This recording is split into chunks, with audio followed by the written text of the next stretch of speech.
Gary Neville just minutes ago on his Twitter feed. It's 1 year to the day the European Super League was launched. 6 clubs in this country, including mine, were willing to destroy English football for their own greed. 12 months on, United fans are still angry and waiting for Joe Glazer to show, as he promised he would. The Glazer family must go.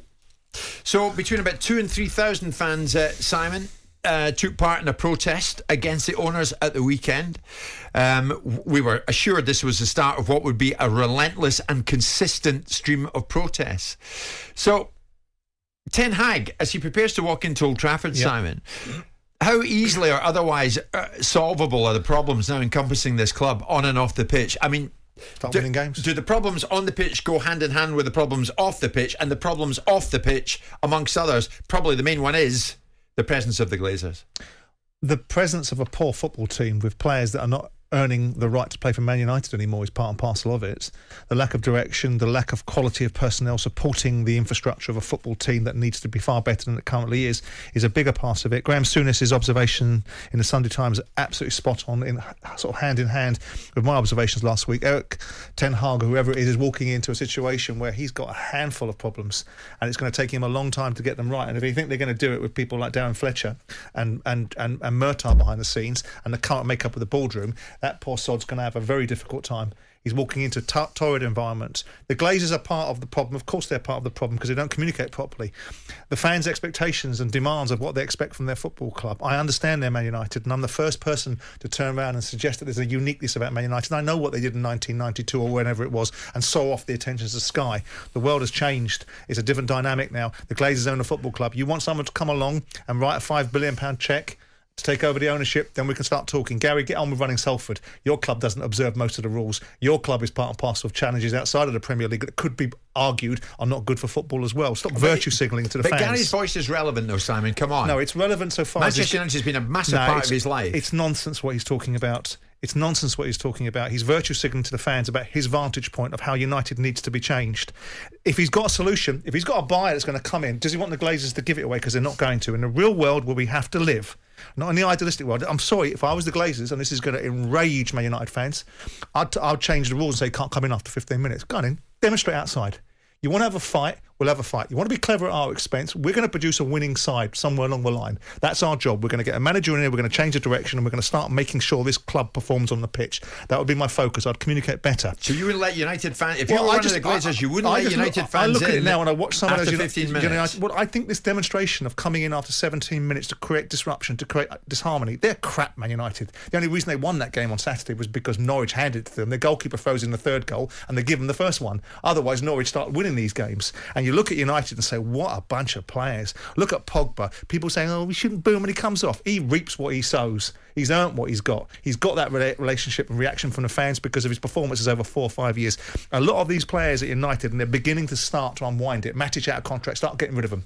Getting rid of these players and start changing it. And that's the one thing that will save Ten Hag is if he gets an opportunity to come in there and clear the decks and start from a different platform than the one that's there. And that means behind the scenes, in front of the scenes, it means the players, it means the fans. You're not getting rid of the Glazers. Whether you like it or you don't, if you can pull together some money and you can pull together 3 or 4 billion quid, then come to the table and tell them you want out the door.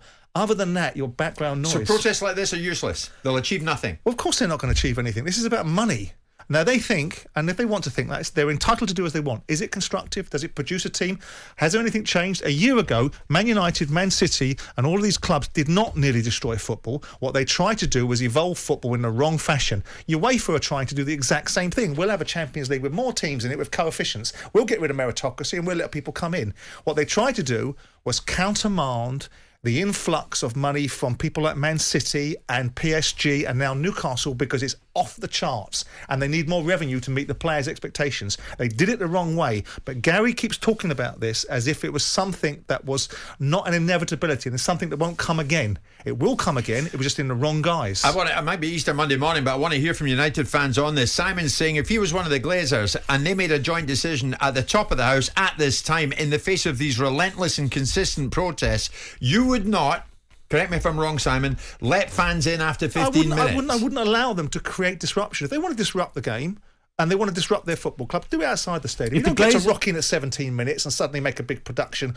whilst we're trying to win football matches. I just wouldn't. I'd be a stronger owner, but I wouldn't be in that position because I would have communicated with them better in the first place. If the Glazers had made better decisions in terms of who they put in the highest positions at the club, in chief execs, technical directors, head of recruitment, they wouldn't be in this position. There wouldn't be the protest. It's bad delegation of positions of importance. They've not done the right things in terms of appointing the right people in the football positions that need to be done. But as soon as said, as you rightly said, Simon, in his Sunday Times column, Graham Souness was saying they are in a mess. Ten Hag is walking into an absolute disaster.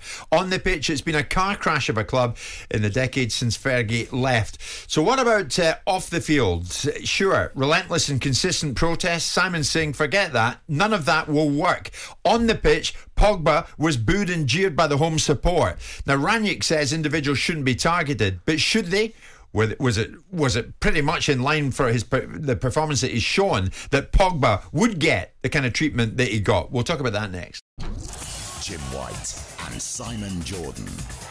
Monday to Friday mornings from 10 on AM, on DAB, via the talkSPORT app and on your smart speaker.